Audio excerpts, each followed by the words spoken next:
நல்ல பேச்சை கேட்கறதுங்கிறதே இன்னைக்கு ரொம்ப ஒரு சிரமமான விஷயமாயி போச்சு. ஒவ்வொரு விஷயத்தையும் சொல்லிக் கொடுக்க வேண்டிய கட்டாயத்தில் இந்த நாடு இன்றைக்கு இருக்குது. அதான் நம்ம நாட்டினுடைய மிகப்பெரிய பிள்ளை வளர்ப்பது எப்படின்னு புக்கு விற்கிறான் சார். புக் ஃபேருக்கு போனா பிள்ளை வளர்ப்பது எப்படின்னு புக்கு விற்கிறான். நம்ம அப்பா அம்மாலாம் நம்மளை புக்கு படிச்சுட்டு வளர்த்தாங்க. அதை ஒரு 5ஆம் கிளாஸ் பையன் படிக்கிறான். நீ ஏன்டா படிக்கிறன்னா என்ன கரெக்டா வளர்க்குறாங்களான்னு செக் பண்றேன்றான். எப்படி ஆயிப்போச்சு?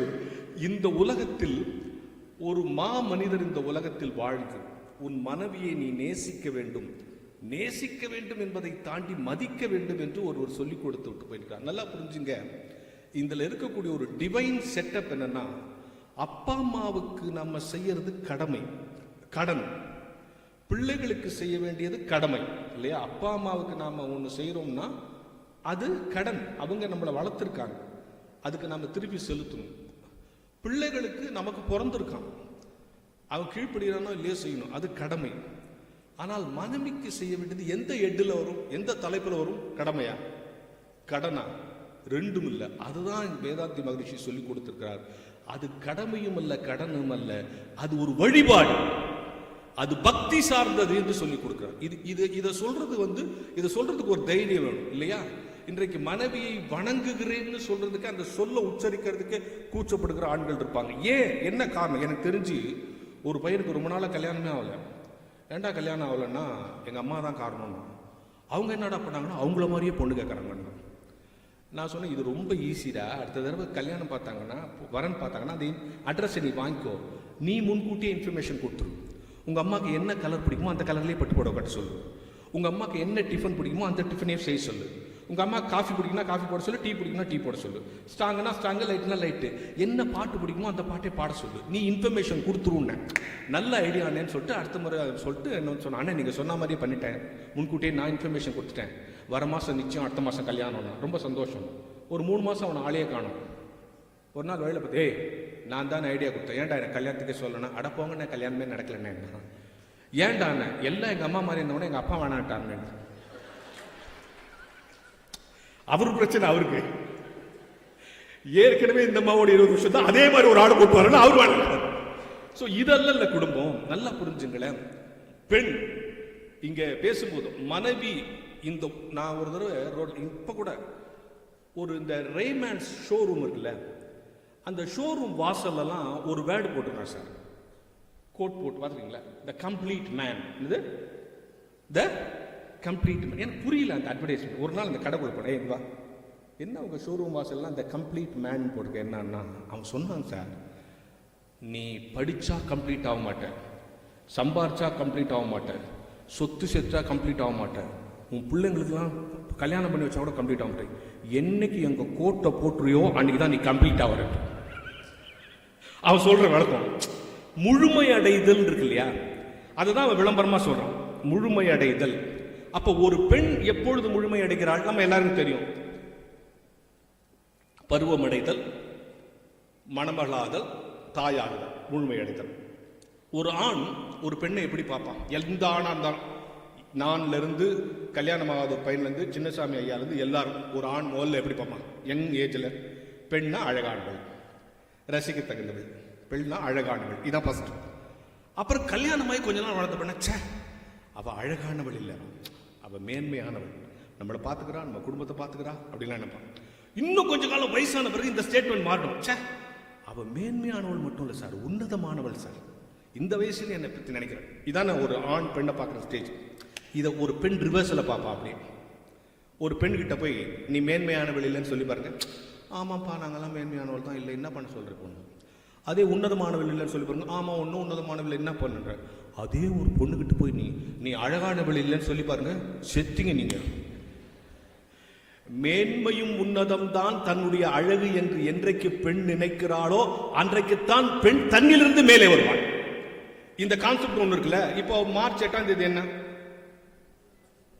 எல்லாருக்கும் எல்லா ஜென்ஸும் சொல்றாங்க உமன்ஸ் டே.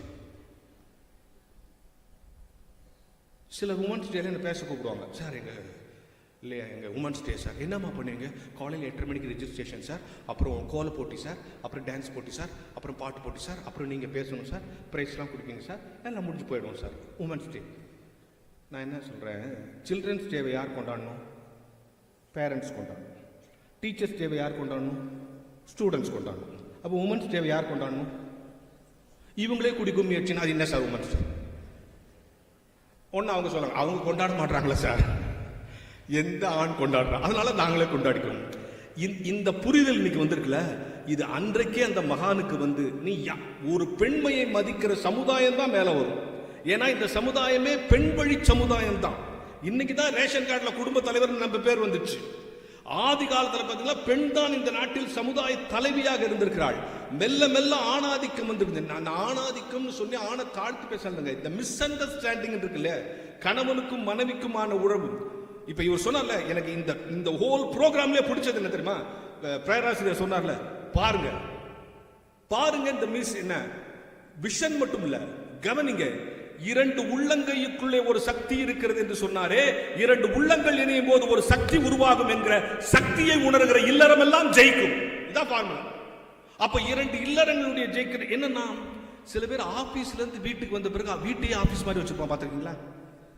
எனக்கு தெரியும் ஒரு தாசில்தார், அவங்க ஒய்ஃப் ஏதாவது கேட்கணும்னா கூட ஒரு ஃபைல் எழுதி வைக்கணும். ஒரு நாள் அந்த மாதிரி எழுதி, இன்று மாலை ஷிஃப்ட் செய்யலாம் என்று இருக்கிறேன், அனுமதி கோரப்படுகிறது. அது கீழே இருந்தால் பச்சை கீழே எழுதுறான். நம்மை மாதிரி நடத்துகிற குடும்பம் அடிக்கடி சுற்றி செய்யக்கூடாது, திருப்பப்படுகிறது. 2 நாள் கழிச்சு திருப்பி எழுதுறான். அந்த இன்று பிள்ளைகளை அழைத்துக் கொண்டு திரைப்படம் போகலாம் என்று நினைக்கிறேன், அனுமதி கோரப்படுகிறது. அதுக்கு அந்த திருப்பி எழுதுறான். அடிக்கடி திரைப்படம் போகக்கூடாது, கடந்த மாதம் திரைப்படம் சென்ற தேதியை குறிப்பிட்டு அனுப்பவும், திருப்பப்படுகிறது. ஒன்று அந்த கடந்த மாதம் 14ஆம் தேதி போகணும், கடந்த மாதம் போன தேதிக்கும் இந்த மாதம் போன தேதிக்கும் அதிக இடைவெளி இல்லாத காரணத்தால் அனுமதி மறுக்கப்படுகிறது. இப்படியே குடும்பம். ஒரு நாள் அந்த கோவம் வந்துச்சு, அம்மா வீட்டுக்கு போகிறேன், 15 நாள் விடுப்பு வேண்டும், அனுமதி கோரப்படுகிறது. அதுக்கு கீழே இருக்கிற அதுக்கு அந்த அனுமதி வழங்கப்படுகிறது, மாற்றி ஏற்பாடு செய்து விட்டு போகிறோம். விளங்குமா குடும்பம்? அதாவது சார், மனசு நமக்கு உடம்பு மனசு மூளை இது இருக்குல்ல, நம்ம எல்லாருக்கும் இருக்குல்ல, உடம்பு மனசு மூளை. மூளையும் நல்லா இருந்து மனசு நல்லா இருந்து உடம்பு நல்லா இருந்தா என் பேர் பேஷண்ட் இல்லையா? உடம்பும் நல்லா இருந்து மனசு நல்லா இருந்து மூளை நல்லா இருந்தா என் பேர் மென்டல் இல்லையா? மூளையும் நல்லா இருக்கு உடம்பும் நல்லா இருக்கு மனசு மட்டும் நல்லா இருந்தா என் பேர் சைக்கோ. ஓகேவா? இந்த மூன்றும் எவனுக்கு ஒரே நேர்கோட்டில் இருக்கிறதோ அவன் தான் ஆரோக்கியமான மனிதன். இந்த மூணு எப்போ அவனுக்கு ஒரே நேர்கோட்டில் இருக்கும்? இங்க யாரா டாக்டர் இருந்தாங்களா? இல்ல. சரி, டாக்டருக்கு கண்டுபிடிக்கிறது முன்னாலே நம் முன்னோர்கள் கண்டுபிடிச்சிட்டாங்க. கல்யாணம் ஆனா அது மூணு. அதனாலதான் நம்ம கல்யாணத்துக்கு இன்னொரு பேர் என்ன? கல்யாணத்துக்கு இன்னொரு பேரு, இன்னொரு பெரியவங்க எல்லாம் சொல்லுவாங்க கால் கட்டு. தேங்க்யூ. கால் கட்டு. கல்யாணத்துக்கு இன்னொரு பேர் என்ன?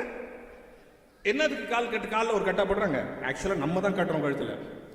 ஆனா ஏன் கால் கட்டு சொன்னா, கால்னா காற்று இல்லையா? இப்ப அந்த ஜன்னல்னு சொல்றோம்ல, அது வடமொழி.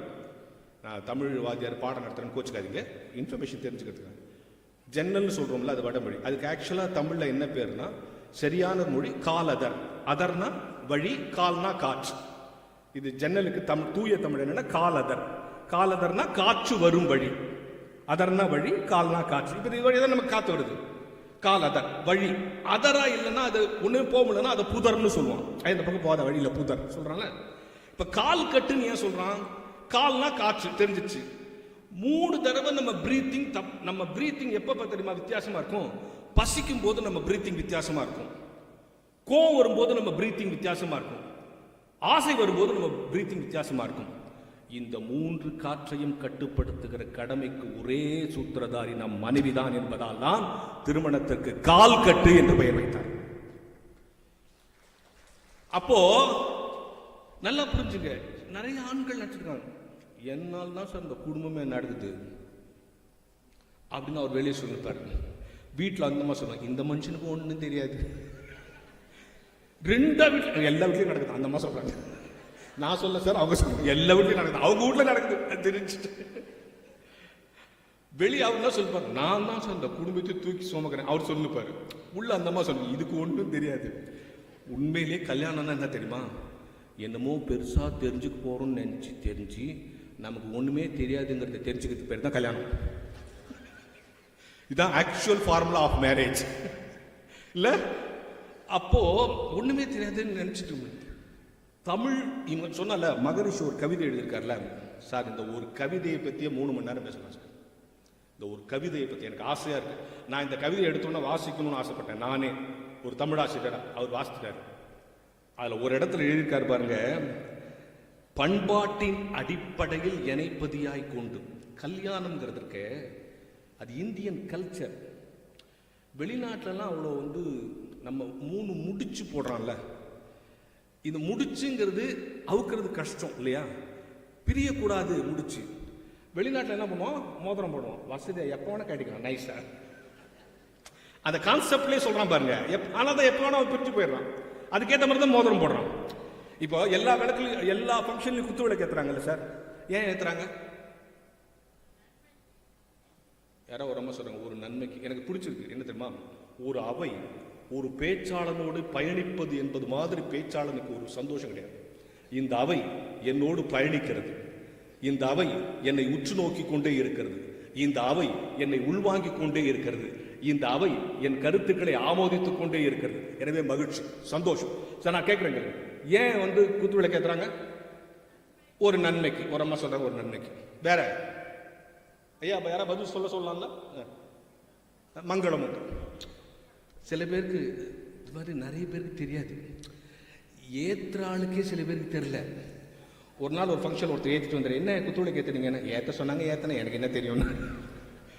வெள்ளைக்காரன் வந்தோடனே நம்ம கிட்ட ஒரு பழக்கம் வந்துச்சு, ஹாப்பி பர்த்டேன்னு சொல்லிட்டு ஃபூனு ஊதி மெழுகுவத்தி அணைக்கிறோம். வெள்ளைக்கார எல்லாத்தையும் அடைச்சிட்டு தொடங்குவான், தமிழை எல்லாத்தையும் ஏற்றிட்டு தொடங்குவான்.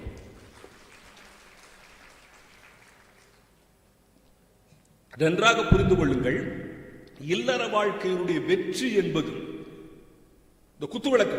விளக்குன்னா என்ன? விளக்குன்னா என்ன? 3 சார் எனக்கு புரியல, விளக்குங்க. அதுக்கு விளக்குன்னு தானே சொல்றோம். டு எக்ஸ்பிளைன், அதுக்கு விளக்கு. பாத்திர விளக்கு, பல்லு விளக்கு, அதுக்கு விளக்குன்னு தான் சொல்றோம். டு கிளீன், அதுக்கு விளக்கு தான் சொல்றோம். சார் அந்த விளக்கு வச்சத்திலே போங்க, அந்த விளக்கு வச்சத்திலே படிங்க. டு லீட், அதுக்கு விளக்கு தான் சொல்றோம். அப்ப விளக்குன்னா எத்தனை அர்த்தம் இருக்கும்? To explain, to clean, to lead. நல்ல விஷயங்கள் உனக்கு எக்ஸ்பிளைன் பண்ணப்படுகிறது, அது முதல் விளக்கு. அப்படி எக்ஸ்பிளைன் பண்ண உடனே நீ கிளீன் ஆயிடுற, அது 2வது விளக்கு. நீ கிளீன் ஆயிட்டா நீயே அடுத்தவனை லீட் பண்ணுவ, அது 3வது விளக்கு. இங்க இருக்கிற எல்லோரும் விளக்காக மாற வேண்டும். இங்க இருக்கிற எல்லோரும் விளக்காக மாற வேண்டும். எப்படி மாற முடியுமா? ஒரு சின்ன ஃபார்முலா தான். எதை விளக்குன்னு சொல்லுவீங்க? கொஞ்சம் எண்ணெய் இருக்கணும், கொஞ்சம் திரி இருக்கணும், கொஞ்சம் தீ இருக்கணும். 3 இருந்தா தானே விளக்கு. எண்ணெய், திரு, தீ. மனசுக்குள்ள சேர்த்து சொல்லி பாருங்க, எண்ணெய் திருத்தி, எண்ணெய் திருத்தி. உன்னை திருத்தி கொள்ளும் போதெல்லாம் நீ அடுத்தவனுக்கு விளக்காகி விடுகிறாய். இப்ப இந்த இடத்தினோட பேர் என்ன? அறிவு திருக்கோயில். அறிவுனா என்ன? இப்போ சின்னசாமி ஐயா என்ன பார்த்து, அருள் பிரகாஷ் உனக்கு சொந்தமா வீடு இருக்கா? நான் இருந்தா இருக்குன்னு, இல்லைன்னா இல்லைன்னு. அவர் என்ன பார்த்து உனக்கு கார் இருக்கான்னு கேட்டா இருந்தா இருக்குன்னு, இல்லைன்னா இல்லைன்னு. அவர் என்ன பார்த்து, அருள் பிரகாஷ் உனக்கு அறிவு இருக்கா? ஏன் சிரிக்கிறீங்க எல்லாரும்? இதை கேட்டுதான் தெரிஞ்சுக்கணுமா, உன்னை பார்த்தாலே தெரியலையான்றீங்களா? மற்ற கேள்வி கேட்டா நம்ம இயல்பா எடுத்துக்கிறோம். ஆனா அறிவு இருக்கான்னு கேட்டா நமக்கு கோவம் வருதா இல்லையா? ஏன் கோவம் வருது? ஏன் கோவம் வருது தெரியுமா? 3 காரணம். அறிவு இருக்கான்னு கேட்டா நமக்கு கோவம் வருதுக்கு 3 காரணம். நம்பர் 1 என்ன தெரியுமா? நம்ம இவ்வளவு நாள் இருக்குன்னு நினைச்சிருக்கிறோம், இவர் இருக்கான்னு டவுட்டா கேட்கிறாரு. இது முதல் காரணம். 2வது காரணம் என்ன தெரியுமா? நமக்கு இல்லைங்கிறத கண்டுபிடிச்சிட்டாரு. 3வது காரணம் தான் மிக முக்கியமான காரணம். ஆவணங்களால் நிரூபிக்க முடியாத கேள்வி கேட்கும் போதெல்லாம் நமக்கு கோபம் வரும். உன் வயசு என்ன? பெர்த் சர்டிஃபிகேட்டை காட்டி நிரூபிச்சிடலாம். நீ என்ன படிச்சிருக்க? உன் டிகிரி சர்டிஃபிகேட்டை காட்டி நிரூபிச்சிடலாம். உங்க வீடு எங்க இருக்கு? உன்னுடைய அட்ரஸ் ப்ரூஃபை காட்டி நிரூபிச்சிடலாம். ஆனா உங்களுக்கு அறிவு இருக்குன்னு ஏதாவது சர்டிஃபிகேட் கொடுக்க முடியுமா? எந்த டாக்டர் போய் டாக்டர் எனக்கு அறிவு இருக்குன்னு ஒரு சர்டிஃபிகேட் கொடுங்கன்னா கொடுப்பானா? கொடுத்தானா அந்த டாக்டருக்கு அறிவு இல்லைன்னு அர்த்தம். அப்ப அறிவு இருக்கிறதுக்கு என்ன சார் சர்டிஃபிகேட்? அதை தான் சொல்றேன். அடுத்தவன் துன்பத்தை எவன் தன் துன்பமாக நினைக்கிறானோ அவனெல்லாம் அறிவுள்ளவன். அறிவினால் ஆகுவதுண்டோ பிரிது நோய் தன்னோய் போல் போற்றாக்க. அதைத்தான் மகரிஷி, யாருக்கு நான் துன்பம் செய்ய மாட்டேன் சார், என் வாழ்நாளில் யாருக்கு நான் துன்பம் செய்ய மாட்டேன் என்று சொல்லிவிட்டால் அதை விட சமயம் தேவையா? அதை விட பக்தி தேவையா? அதை விட கடவுள் தேவையா? அதை விட அறநெறி தேவையா? இன்னைக்கு அதுதானே சிக்கல் இருக்கு. எதையாவது ஒண்ணு சமாளிச்சுட்டு போடல. இப்ப அவர் சொன்னார்ல, ஒரு அழகான வார்த்தை சொன்னார் பாருங்க, எப்படியோ பல்வேறு டிஃபரன்ஸ்ல வண்டி ஓடுது அப்படின்னு சொன்னார் பார்த்தீங்களா? அந்த டிஃபரன்ஸை அக்செப்ட் பண்ணிக்கிற விஷயம் இருக்கு பார்த்தீங்களா? அதுதான் அவர் அந்த குறையோடு அவர் ஏற்றுக்கொள்கிறேன், அந்த குறையோடு அவளை நான் ஏற்றுக்கொள்கிறேன் என்று சொல்ற அக்செப்டன்ஸ் இருக்கு பார்த்தீங்களா? அந்த அக்செப்டன்ஸ் தான் இந்திய கலாச்சாரம் உருவாக்கி கொடுத்திருக்கிற மிகப்பெரிய பண்பு. மாண்பு மிகுன்னு யாருக்கு போடுவோம்? அமைச்சருக்கு முன்னால தானே சார் போடுவோம். ஆனா முதல் முறையா மனைவியின் மாண்பு என்று பேச வைத்திருக்கிறார்கள் என்று சொன்னால், மனைவியின் மாண்பு என்று தலைப்பு கொடுக்கிறார்கள் என்று சொன்னால், ஆண்டுதோறும் அந்த நாளில் மனைவிகளை கூப்பிட்டு உட்கார வைத்து ஒரு பயிற்சி கொடுத்து, இதுதான் வாழ்க்கை, இதுதான் இல்லறம், இவன் தான் கணவன், இவன் தான் மனைவி, இவர்கள் தான் வாழ்வின் வாழ்வியல் பயிற்சியை கொடுத்து கொண்டு ஒரு பேச்சாளரை அழைத்து பேச வைக்கிறார்கள் என்று சொன்னால் என்ன பொருள் தெரியுமா? நன்றாக புரிந்துகொள். அன்றாட வாழ்க்கையில் நாம் நம்மை குறித்து யோசிக்க பழகப்படுகிறோம், நம் மனசை குறித்து யோசிக்க. சார், இங்க நிறைய பெண்கள் இருக்கீங்க. 2 பெண்களை முன்னால் கூப்பிட்டு 2 பேரும் 1/2 கிலோ 1/2 கிலோ உப்பு புளி மிளகாலாம் கொடுத்து 2 பேரும் சாம்பார் வைங்கன்னா 2 சாம்பார் ஒன்றா இருக்குமா வேற வேறமா இருக்குமா? வேற வேறமா இருக்குன்னு ஆம்பளைங்கன்னு சொல்றாங்க. எங்களை கேள்வியா? நாங்கள் தானே சாப்பிட்றோம். ஏன் சார் வேறமா இருக்குது? ஒரே கடையில் வாங்கின 6 கிலோ பருப்பு உப்பு, ஒரே கடையில் வாங்கின பருப்பு உப்பு புளி மிளகா ஒரே மாதிரி சாம்பார் வைக்கிறாங்க. ஏன் 2 சாம்பார் வேற வேறமா இருக்குது? கைப்பக்குவமா கைப்பக்குவமா இப்படி சொல்லி தான் ரொம்ப காலமாக நம்மளை ஏமாத்தினுக்கிறாங்க. கைப்பக்குவம்னு ஒன்று கிடையவே கிடையாது தெரியுமா? சமையலுடைய ருசி உப்பில் இல்லை, பருப்பில் இல்லை, புளியில் இல்லை, சமைக்கிற பெண்ணின் மனநிலையில் இருக்குது. இப்ப எங்க அம்மா எவ்வளவு பேர் கை தட்டுறாங்கன்னா அவங்க பாதிக்கப்பட்டவங்கன்னு அர்த்தம். இத்த சொல்றதுக்கு இம்மா நாள் ஆயிடுச்சாங்க. இப்போ எங்கள் அம்மா சமைக்கும் போது என் பையனுக்கு சாம்பார்னா பிடிக்கும், சூடாக பிடிக்கும், வந்துடும் அவன் வந்தவொடனே சூடாக போடணும். அப்படி சமைச்சாங்கன்னா அந்த சாம்பார் வேற மாதிரி இருக்கும். அதை விட்டுட்டு சனி இதுக்கு வச்சு கூட்டியே வானா எல்லாம் வீணா போகுது அப்படி சமைச்சாங்கன்னா. அப்போ சமையலுக்கே மனநிலை முக்கியம்னா இல்லற வாழ்க்கைக்கு மனநிலை முக்கியம் இல்லையா சார்? அந்த மனநிலைக்கு தயார்படுத்துவதை தான் இந்த மன்றம் செய்து கொண்டிருக்கிறது.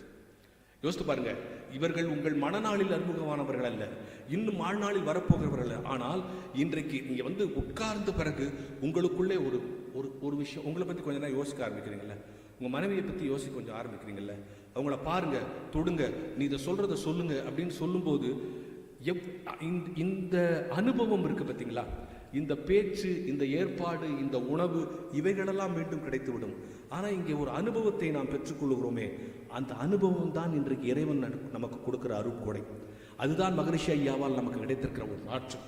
யோசித்து பாருங்கள், இந்த இயற்கையை நேசிக்க வேண்டும், எல்லாவற்றையும் நேசிக்க வேண்டும் என்று நினைக்கிற அதே நேரத்தில் மனிதன் அறிவுள்ளவன் என்று சொன்னால் அந்த அறிவு சக மனிதனை நேசிப்பது. சக மனிதன் நேசிப்பது எங்கேயோ இருக்கிறவனை நேசிக்க வேணாம், முதல்ல உன் வீட்டுக்குள் இருக்கிற மனைவியை நேசிக்க தொடங்கு. இந்த மண்ணை நேசிக்கிற குணம் தானாக வந்துவிடும் என்பதுதான் இந்த அவை உங்களுக்கு சொல்லுகிற மிகப்பெரிய செய்தி. ஆனா இன்னைக்கு டிஃபரன்ஸ் ஆஃப் ஒப்பீனியன் சொல்றாங்கல்ல, பல கணவர் நினைக்கிறாங்க நான் தான், மனைவி நினைக்கிறாங்க அவருக்கு விவரம் பத்தாது சார், அந்த மனுஷனுக்கு சூதுவாது தெரியாது சார் அப்படின்னு சொல்லிக்கிறேன். இந்த 2 ஆட்டிடியூட்டும் தப்புன்னு தயவுசெய்து நினைச்சாங்க. 2 சரி. ஒரு ஒரு ஒரு சின்ன கதை ஒன்று சொல்லிடுறேன், அது இங்கேயே மறந்துடணும். நீ சொன்னது எல்லாத்தையுமே இங்கேயே மறந்துடுவோம், இனிமே இது மட்டும் ஸ்பெஷலாக இங்கேயே மறந்து. ஒரு விஞ்ஞானி, ஒரு சயின்டிஸ்ட் இருந்தான். அவன் என்ன பண்ணா, விஞ்ஞானி நிறைய ஆய்வுலாம் பண்ணால, ஒரு நாள் ஒரு எலியை பிடிச்சின்னு வந்தான் ஆய்வு பண்ணலான்னு. பிடிச்சிட்டு வந்தவன் அதுக்குள்ள வேற வேலையில் பிஸி ஆயிட்டான். அந்த எலி அப்படியே கூண்டிலே இருக்கு, ஜாலியாக விளையாண்டு. ஒரு நாள் இந்த சயின்டிஸ்ட் பார்த்தான், என்ன இந்த எலி அது பாட்டுன்னு போயின்னு வந்துருக்கு, ஒரு வேலையும் செய்ய மாட்டேன். இவன் தான் பிடிச்சின்னு வந்தான். பார்த்தான், சரி இதுக்கு ஏதாவது ஒரு ட்ரைனிங் கொடுக்கணும். ஒரு நாள் 12 மணிக்கு என்ன பண்ணிட்டான், சோறு வைப்பாங்க, அது சோறே வைக்கல. அது உள்ள பசியில் இப்படியும் அப்படியும் ஓடுது, கூண்டு இப்படியும் அப்படியும் ஓடும்போது டக்குன்னு ஒரு மணியை நடுவில் விட்டான். அந்த மணியில் அப்படி எதேச்சா இடிச்ச உடனே சாப்பாடு வச்சோம். அடுத்த நாள் 12 மணிக்கு சாப்பாடு வைக்கல, உள்ள அப்படி இப்படி ஓடிச்சு, மணியில் எதேச்சா அடிச்ச உடனே 3ஆம் நாள் எலி புரிஞ்சு போச்சு, ஓ இந்த மணியில் அடிச்சா சோறு வைக்க. 4ஆம் நாள் வந்து நேராக வந்து என்ன பண்ண, மணியை டங்குன்னு ஒரு இடி இடிக்கும், சாப்பாடு வச்சுருவோம். ஒன்றும் மற்ற சயின்டிஸ்ட்லாம் கூப்பிட்டுருக்கான், இந்த பாருங்க எலியை ட்ரெயின் பண்ணிட்டு பாருங்க. எல்லா சயின்டிஸ்ட் என்ன ட்ரெயின் பண்ணி 12 மணி ஆனால் சாப்பாடு கரெக்டாக 12 மணி நேரம் எலி வந்து என்ன பண்ணுச்சு, அப்படி மணி அடிச்சுட்டு சாப்பாடுச்சு. ஒன்றும் மற்ற சயின்டிஸ்ட்லாம் வெரி குட்டியா, மற்ற மிருகங்களெல்லாம் ட்ரெயின் பண்ணுறது கூட ரொம்ப இது கஷ்டம், ஈஸி, ஆனால் எலியை ட்ரெயின் பண்ணிட்டு வெரி குட்னு வாழ்த்துட்டு போயிட்டாங்க. கொஞ்ச நாள் கழிச்சு இன்னொரு எலியை கொண்டு வந்து புதுசாக உள்ள விட்டான். இப்போ இந்த பழைய எலி கூட புது எலி கேட்குது, புது எலி என்ன பிடிச்சின்னு வந்துக்கிறானே, இன்னொன்று ரொம்ப நாள் முன்னால் இங்கே இருக்கு, என்ன பண்ண போகிறான், அறுப்பானா எதா பண்ணுவானா சொல்லு அப்படின்னு புது எலி பயத்தில் கேட்குது. அப்போ இந்த பழைய எலி சொல்லிச்சான், ஒன்றும் பயப்படாத. என்னது ஒன்றும் பயப்படாத, அவன் ஒரு முட்டாள், எவன் சயின்டிஸ்ட், அவன் ஒரு முட்டாள், ஒன்றும் தெரியாது. இப்போ நம்மளை பிடிச்சின்னு வந்தான்ல, நமக்கு சோறு வைக்கணும்னு தெரியாது. இப்போ நான் மணி லட்சம் சோறு வைப்பேன் பாரு, இதுக்கு அவனுக்கு நான் 3 மாசம் ட்ரைனிங் கொடுத்தேன். எது எலி எலி நினைச்சுனுக்குது நாம தான் விஞ்ஞானியை பழகணும்னு. விஞ்ஞானி நினைச்சுக்கிறான் நம்ம தான் எலியை பழகணும். கணவன் நினைச்சிருக்கிறான் நம்ம தான் குடும்பம் நடத்துறோம்னு. மனைவி நினைச்சிருக்காங்க நம்ம தான் குடும்பம் நடத்துறோம். நோ, அவரவர் நிலையில் அவரவர் இருக்கிற பொழுது இல்லறம் சிறக்கும் என்பதுதான் வாழ்வின் சூத்திரம். சார் நன்றாக புரிந்து கொள்ளுங்கள். இன்னைக்கு ஒரு பரபரப்பான எல்லாமே ஒரு ஒரு ஒரு நம்ம இந்த ஒரு மனைவியை எப்படி நேசிக்கணும்னு சொல்லி தரணுமா சார் அப்படின்லாம் நீங்க நினைக்காதீங்க. பிள்ளையை எப்படி வளர்க்கணும் அப்படி ஒரு கட்டத்துக்கு வந்துட்டோம். கல்யாணம் நம்ம ஊர்ல கல்யாணம் மாதிரி நடக்குதா சார்? நீங்க யோசிச்சு பாருங்க. அந்த காலத்துலாம் கல்யாணத்துக்கு போனா யாரு பத்திரிகை வச்சு நம்ம கூப்பிட்டாங்களோ அவங்க மண்டபத்து வாசல்ல நிற்பாங்க. வாங்க வாங்க வாங்க வாங்க. இப்ப அதுக்கு ஒரு பொம்மை வச்சிருக்கான், வந்தா வாங்க வேற ஆட்டி போங்க. இல்ல பன்னீர் தெளிக்கிறதுக்கு நம்ம ஆளுக்கு நேரம் இல்லை சார், அதுக்கு ஒரு மிஷின் கண்டுபிடிச்சிடலாம் தெரியுமா? பன்னீர் தெளிச்சுனே இருக்குது. எங்க ஊருக்கார ஒருத்தன் ஃபேன் நினைச்சு அது முன்னால போய் நின்று மொத்த பன்னீர் வாரி கட்டு தொப்பக்கட்டே வந்து நிற்கிறான். என்ன மாப்பிள்ளான்றான், ஃபேன் நினைச்சு பண்ணினா எல்லா பன்னீரும் ஏன் மேல அடிச்சு. சோறு இப்ப கல்யாணத்துல உட்கார வச்சு சோறு போடுறதில்ல. இல்ல அது பேர் என்ன? என்னது என்னது? நீங்க சும்மா ஸ்டைலா பஃபேன்றீங்க. தட்டை தூக்கின்னு சோறு வாங்கினா என்ன அர்த்தம்? நான் சொல்ல, அவர் தான் சொல்றாரு. சோறு அங்க போடுறாங்க, போ குழம்பு இங்க ஊத்த எல்லாம் தட்டை தூக்கி சுத்தினு. ராத்திரத்துல எடுக்கிறதுனால ராப்பிச்சை வேணா வச்சுக்கலாம். உட்கார வச்சு சோறு போட்டா இன்னொரு பிரச்சனை தெரியுமா? உட்காரும் போது பின்னால 4 பேர் லைன்ல நின்னுக்கிறான். நின்னால பரவாயில்ல சார், நின்னுட்டு இன்னொருத்தர் போன் பண்றான், முடிச்சிட்டாரு முடிக்க போறாரு வா வான்றான். நம்ம எப்படி சாப்பிடுறது? இந்த கேட்டரிங் காரன் அவன் ஒரு அக்கு போற பண்ணுவான் பாத்தீங்களா, அப்படியே பேப்பர் விட்டுருவான், அப்படி உருட்டு அப்படி கிழிப்பான். இல்ல அது மேல எல்லாம் போட்டு. ஒரு கல்யாணத்துக்கு நெச்சம் போலவே போயிருக்கேன். பேப்பர் உருட்டி எல்லாம் சாப்பிடும் போது 2 சின்ன குழந்தைங்க வந்து பேப்பர் அப்படியே இழுத்துச்சு, எல்லாம் அப்படியே போயிடுச்சு.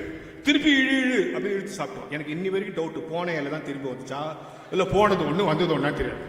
தின்னுட்டு வந்தாச்சு.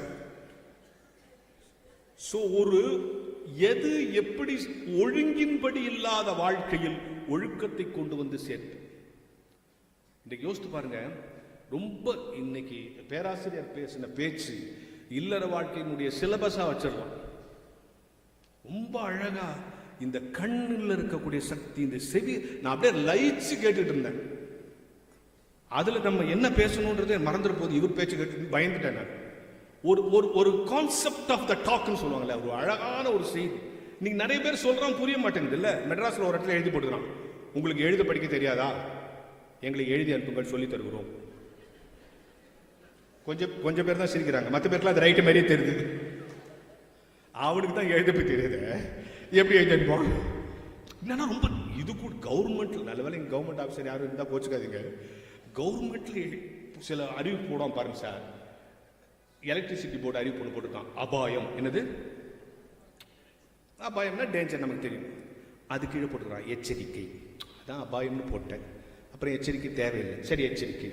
அது கீழே போட்டுக்கிறான் 1000 வாட்ஸ் மின்சாரம் பாய்கிறது. என்ன அபாயம், என்ன எச்சரிக்கை, 1000 வாட்ஸ் மின்சாரம் டீட்டெயில் எழுதிட்டான். அதுக்கு கீழே எழுதிக்கிறான் தொடாதே. அத்த போய் நான் ஏன் தொட போறேன்?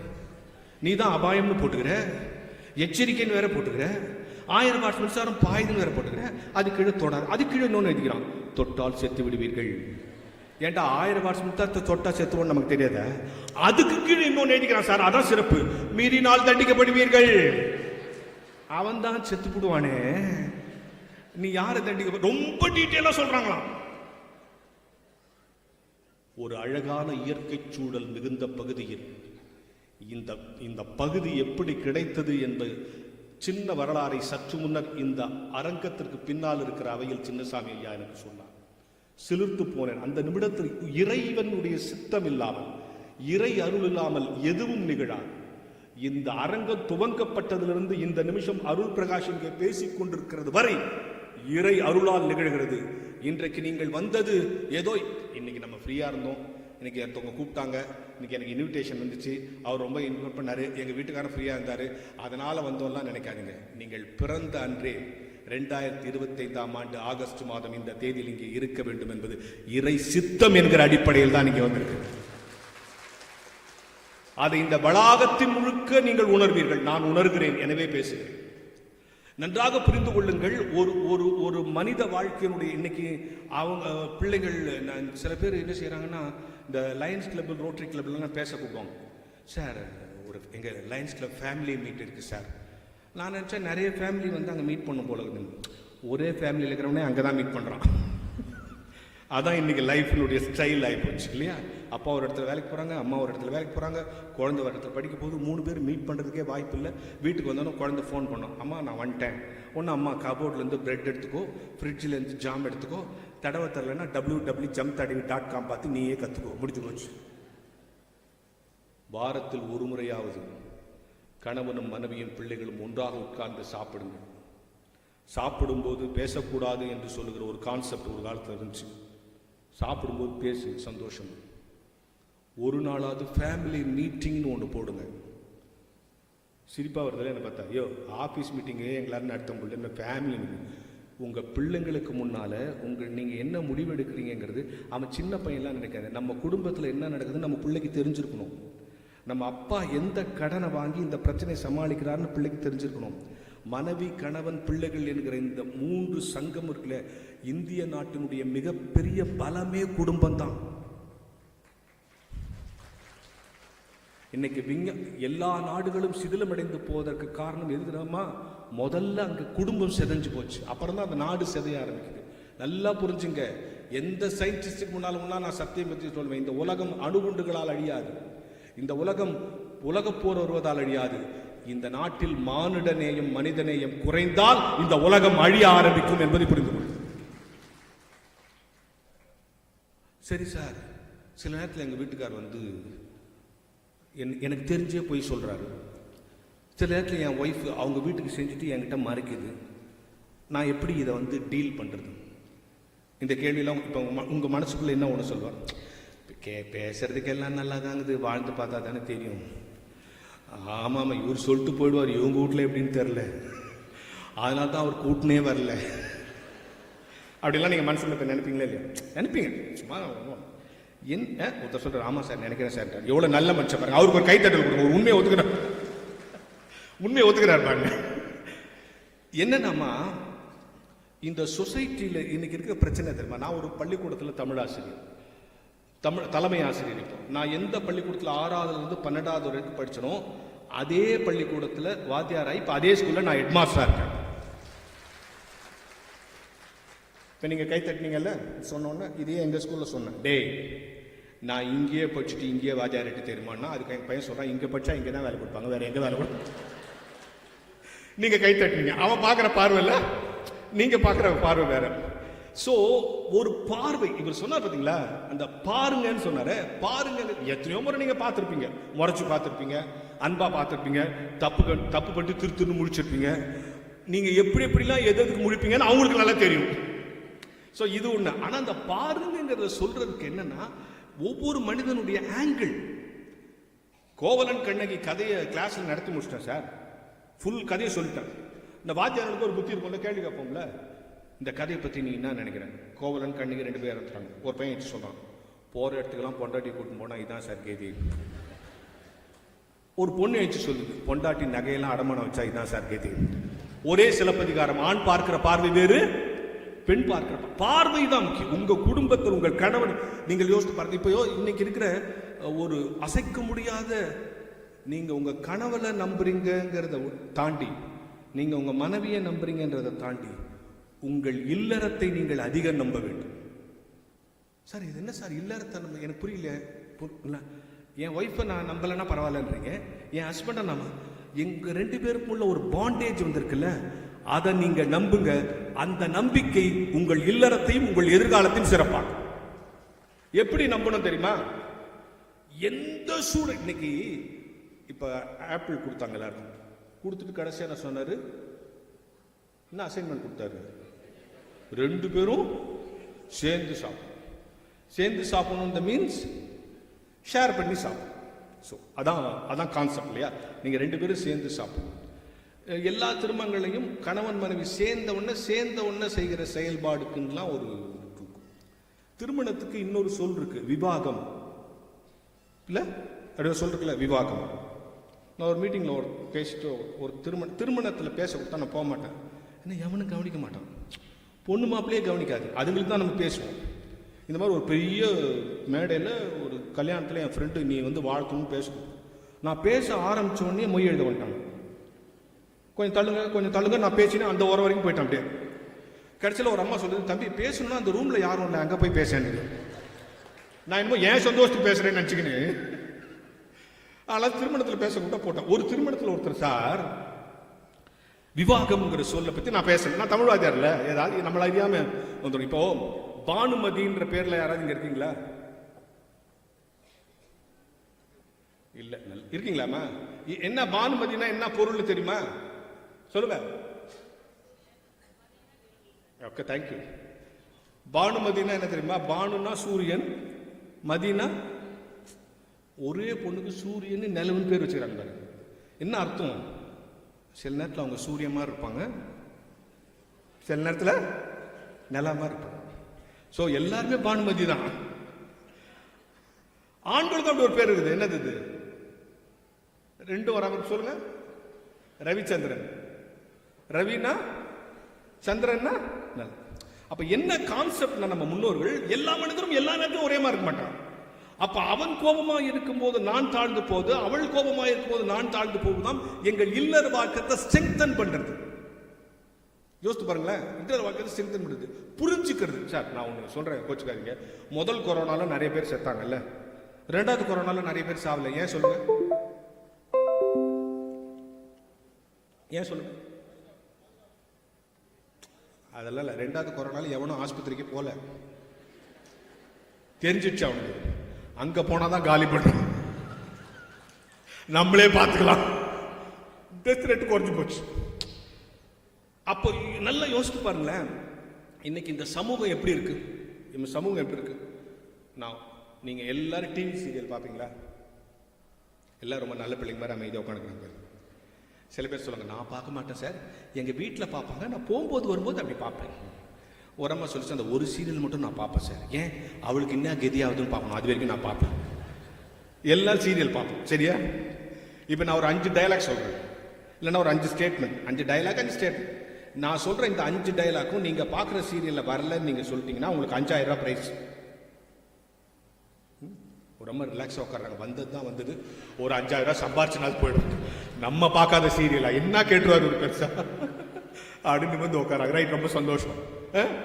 5000 ரூபாய் பிரைஸ். 5 டைலாக் சொல்லுவேன். நான் பார்க்குற டைலாக் நீங்க பார்க்குற சீரியல்ல வந்திருக்க கூடாது. சொல்லவா? நம்பர் 1, அந்த குடும்பத்தை நான் பிரிக்காம விட மாட்டேன். 1000 ரூபாய் போச்சா? நம்பர் 2, அந்த கல்யாணத்தை நான் நிறுத்தாம விட மாட்டேன். 2000 ரூபாய் போச்சா? மீறி கல்யாணம் நடந்துச்சுன்னு வச்சுங்க, அந்த ஃபர்ஸ்ட் நைட்டை நான் தடுத்தே தீருவேன். 3000 ரூபாய் போச்சா? மீறி அதுவும் நடந்துச்சுன்னு வச்சுங்க, அந்த கருவை நான் கலைக்காம விட மாட்டேன். மீறி குழந்தை பிறந்துச்சுன்னு, இந்த குழந்தைய நான் கடத்தாம விட மாட்டேன். இது இல்லாம ஒரு சீரியல் சொல்லுங்க. இத்தனை அழுக்கான சமுதாயத்தில் அவ்வப்பொழுது அறிவு திருக்கோயில் போன்ற இடங்கள் தான் நம்மை சுத்தப்படுத்தி கொண்டிருக்கின்றன என்பதை மறந்துவிடாது. இந்த சமூகத்தினுடைய மிகப்பெரிய சோகமும் அதான். இன்றைக்கு இருக்கிற பெரும்பாலான இடங்களில் நான் சொன்னேன், நீங்க உங்கள் மனைவியினுடைய குறைகளை பட்டியலிட்டு விட்டு அதற்கு நேராக நிறைகளை பட்டியலிட சொன்னால் நிச்சயமாக நிறைகள் தான் அதிகமாக இருக்கும். எப்படி சார் எங்க வீட்டு விஷயத்தை நீங்க சொல்றீங்கன்னு சொன்னா, கணவனும் மனைவியும் இணைந்துங்கிறதுன்னா, நான் சொன்னல கம்ப்ளீட் மேன். நீயும் குறைவுடையவள், அவளும் குறைவுடையவள். உன்னுடைய குறைவை அவள் நிறைவும், அவளுடைய குறைவை உன் நிறைவும் இணைக்கிற முயற்சிக்கு பெயர் தான் திருமணம். திருமணம் தான் நம்மை முழுமைப்படுத்துகிறது. இப்ப என் வீக்னஸ் என்னன்னு எங்க வீட்டம்மாக்கு தானே தெரியும். எங்க வீட்டம்மாட்ட என்ன சொன்னா அழுவாங்கன்னு எனக்கு தானே தெரியும். இந்த நிறைவுகளெல்லாம் கிடைந்து விட்டு என் நிறைவால் அந்த குறைவை இட்டு நிரப்புவது, அந்த குறைவால் என் குறைவை இட்டு நிரப்பிக் கொள்வது என்கிற அந்த முயற்சி இருக்கு பார்த்தீங்களா, அதான் இல்லை. அப்ப இந்த வாழ்வின் இந்த கிறிஸ்தவ திருமணங்கள் என்ன பண்ணுவாங்கன்னா, ரிசப்ஷன்ல கேக் வெட்ட சொல்லுவாங்க, பார்த்துருக்கீங்களா? கேக் வெட்டி ஒருத்தருக்கு ஒருத்தர் ஊட்டிக்க சொல்லுவாங்க. சில பேர் வந்து ரொம்ப அதிகமாக மாமியாருக்கும் ஊட்டுவாங்க. அந்த மாமியார் அவள் எனக்கே கேக் ஊட்டினா அப்படின்னு வந்து சொல்லும். அவள் சிம்பாலிக்காக சொல்லியிருக்கா, இனிமேல் நான் போட்டால் தான் உனக்கு சோறு அப்படின்றத அவள் கேக் வெட்டும்போது சொல்லி இந்த மாதிரி என்னன்னா, ஒரு யூ ஜாயின் டுகெதர், நீ இணைந்து செய்கிற செயலில் இனிமையானதாக இருக்கும், எளிமையானதாக இருக்க வேண்டும். அதை தாண்டி இருவரும் ஒருவருக்கொருவர் பலமாக திகழ வேண்டும் என்பதுதான் அதுல இருக்க கான்செப்ட். நாம இந்த திருமண வாழ்க்கையில எல்லா காரியங்களும் செய்கிற பொழுது, எல்லா முயற்சிகளையும் செய்கிற போது யாரையோ பாருங்க, இன்னொன்று சொல்றேன், கணவனை திருப்திப்படுத்துவது என்பது உங்கள் குடும்பத்தை திருப்திப்படுத்த வேண்டிய விஷயத்தை விட பெருசு. சின்னசாமி சொன்னாரு, கல்யாணமான அடுத்த நாளே அவங்க என்ன சொல்லுவாங்களாம், எங்க வீட்டுக்கு எப்போ வரீங்கன்னு கேட்பாங்களாம். நேற்று வரைக்கும் அவங்க வீடு வேற, கல்யாணம் ஆன உடனே என்ன சொல்லுவாங்க, இதை தான் தான் வீடுன்னு சொல்லி எங்க வீட்டுக்கு எப்போ வரீங்க, அது அம்மா வீடு ஆயிடும். இப்படி குடும்பத்தை ஒரே நாளில் துறக்கிற மனைவியை விடவா இந்த உலகத்தில் ஒரு துறவி வேண்டும் என்கிற ஞானத்தை மகரிஷி தான் இந்த மண்ணில் கேள்வியாக வைத்திருக்கிறார். நல்லா புரிஞ்சுங்க, இது மனைவி நல வேட்பு நாள். எனக்கு மனைவியின் மாண்புன்னு கொடுத்துருக்காங்க. எல்லா மனைவியும் உயர்த்தி பேசி கணவன்லாம் வேஸ்ட்டுன்னு சொல்றதுக்காக நான் வரல. அது நல்ல நோக்கமும் அல்ல, அது நல்ல தீர்வும் அல்ல. ஆனால் இந்த இருவரும் ஒருவர் புரிந்து கொள்ளுகிற இல்லறம் இருக்கு பார்த்தீங்களா, இந்த அண்டர்ஸ்டாண்டிங். ஒரு பெண் கருவுறுகிறாள், 10 மாதம் கழித்து ஒரு குழந்தை பிறக்கிறது. நம்ம எல்லாருக்கும் இன்னை வரைக்கும் ஆச்சரியம், டாக்டர் நீ கருவுற்றுட்டேன்னு சொல்லிடுவான். உள்ள இத்தனை மாசம் குழந்தை எப்படிலாம் இருக்கு செக் பண்ணி சொல்லுவான். இந்த கரு எப்படி உருவாச்சு, எப்படி வளர்ந்து குழந்தையா வருதுங்கிறது இன்னை வரைக்கும் அதிசயம் தானே. நம்ம எல்லாருக்கும் இன்னை வரைக்கும் அதிசயம். அதை டாக்டர் கண்டுபிடிக்கல. உருவாயிட்ட பிறகு சொல்லுவான் உருவாயிடுச்சு, முதல் நாள் இருக்குது, 2ஆம் நாள், 3ஆம் மாசம் இருக்குது, 2ஆம் மாசம் ஸ்கேன்லாம் பண்ணி கண்டுபிடிக்கும். இப்போ டாக்டர் கிட்ட போறதுக்கே வேற பயமாகுது இல்லை. சில ஹாஸ்பிட்டலில் போய் ரிசப்ஷனில் போய் என் பேருன்னு சொன்னோடனே 10 டெஸ்ட் எழுதி கொடுத்துட்றான்.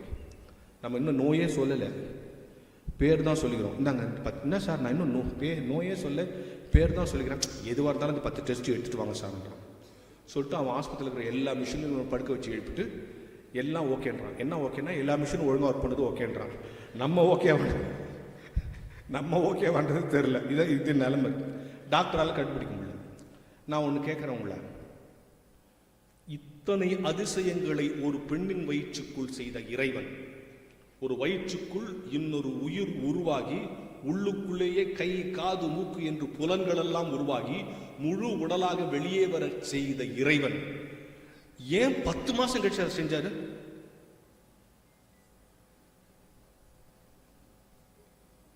என் கேள்வி பிடிக்குதா, புரியுதா? நான் கேட்கிற கேள்வி புரியுதா? இது இறைவன் அதிசயம் தானே. ஒரு உயிருக்குள்ளிருந்து உயிர் தோன்றுவது இறை அதிசயம் தானே. என்னதான் டாக்டர்ஸ் இப்படி இருக்குதா அப்படி இருக்குன்னு சொன்னாலும் கடைசியில் நம்ம எங்கே போய் நிற்கிறோம்? குழந்தை டாக்டர்கிட்ட சேர்த்துட்டு நம்ம அங்கே தான் போகிறோம் இல்லையா? உண்மைதான். இது டாக்டர்ஸ் பிஹைண்ட் த டாக்டர்ஸ்க்கும் புரியாது. உருவாயிடுச்சுன்னு சொல்ல முடியுமே தவிர எப்படி உருவாச்சு, எப்படி உள்ள வளர்றதுலாம் சொல்ல முடியாது. Right, okay. இதையே 10 மாதம் கழிச்சு செஞ்சார். உங்களுக்கு கோபமாக வருது தானே?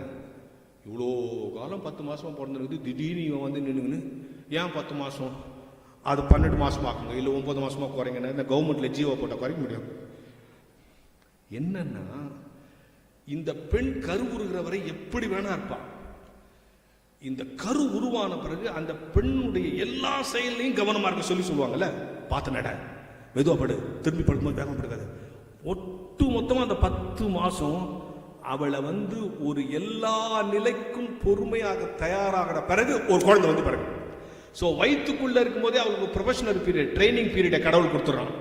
ஒரு அம்மாவா நீ ஆவறதுக்கு முன்னால 10 மாசம் உள்ள இருக்கிறதுக்கு காரணம் வளர்ச்சிக்காக மட்டுமல்ல, உன்னுடைய முதிர்ச்சிக்காகவும். ஒரு தாய், பெண் என்கிற நிலையிலிருந்து தாய் என்கிற முதிர்ச்சியை நீ அடையணுங்கிறதுக்காக அந்த 10 மாசம் உனக்கு கொடுத்துருக்கிற ப்ரொஃபஷனல் பீரியட். எனவே இறைவனே என்ன செய்திருக்கிறான் இந்த சமூகத்திற்குள்ள. இப்போ அவர் ஒன்று சொன்னார்ல, என்னை மகனா ஏத்துக்கிற சொல்லி பக்குவத்தை மனைவிக்கு கொடுத்துருங்க. ஒரு கட்டத்தில் வந்து அப்படிதான் ஆயிடும். ஒரு கட்டத்தில் எல்லா மனைவியும் தன்னுடைய கணவனை மூத்த மகனா பார்க்க ஆரம்பிச்சிருப்பாங்க. சில பிள்ளைகள் விலைக்கு போய் விடுவார்கள். எனவே மூத்த மகனாக பார்த்து கொள்ளுங்கள்னு சொன்னாரே, அது ஒரு அனுபவ வார்த்தை. எனவே இந்த அரங்கம் முழுக்க, இந்த அவை முழுக்க என்னை உற்று நோக்கி கொண்டிருக்கிற பெண்களே, ஆண்களே, நீங்கள் திருமணமாகியிருந்தாலும் திருமணமாகவில்லை என்றாலும் இந்த 1 மணி நேரம் நாம் பேசிய இந்த விஷயங்களில் எத்தனை உங்களுக்கு போய் நிற்குமோ எனக்கு தெரியாது, எத்தனை உங்கள் மனசில் போய் தொடுமோ எனக்கு தெரியாது. ஆனால் ஒரு விஷயம், வாழ்வின் நம் மனசையும் புலன்களையும் சுத்தப்படுத்துகிற அவசியம் தேவை. காலையில் எல்லாரும் குளிச்சிடுறோம், அதோட மாற்றுக்கருத்தில். ஆனால் நம்முடைய புலன்களை சுத்தப்படுத்த இது போன்ற அமைப்புகள், இது போன்ற பேச்சுகள் தேவைப்படுகிறது. இல்லை சார், அவர் சொன்னது சரிதான் சார். ஆமாம் சார், நான் கூட அப்படி யோசித்தில்லை சார்.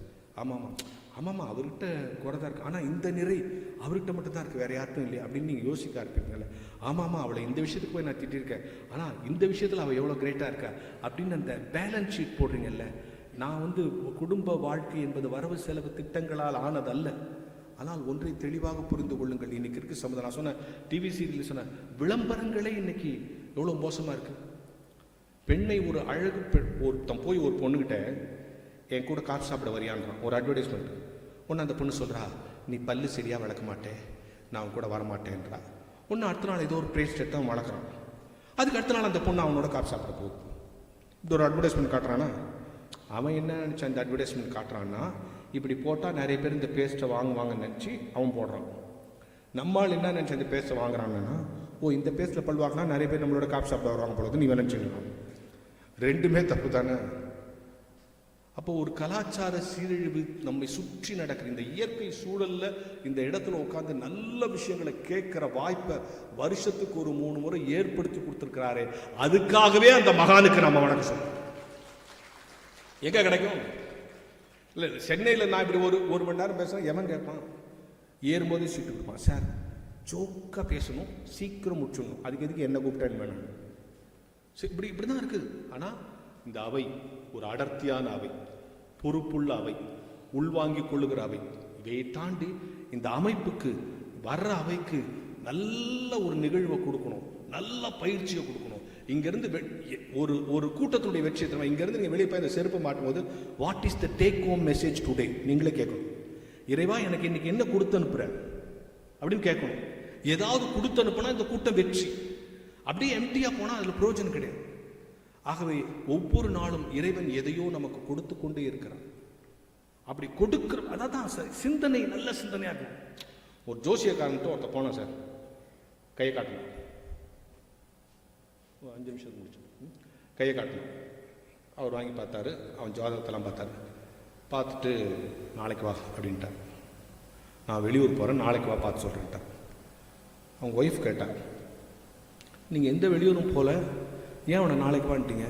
நீங்கள் அப்படி யாரையும் திருப்பி அனுப்புங்க.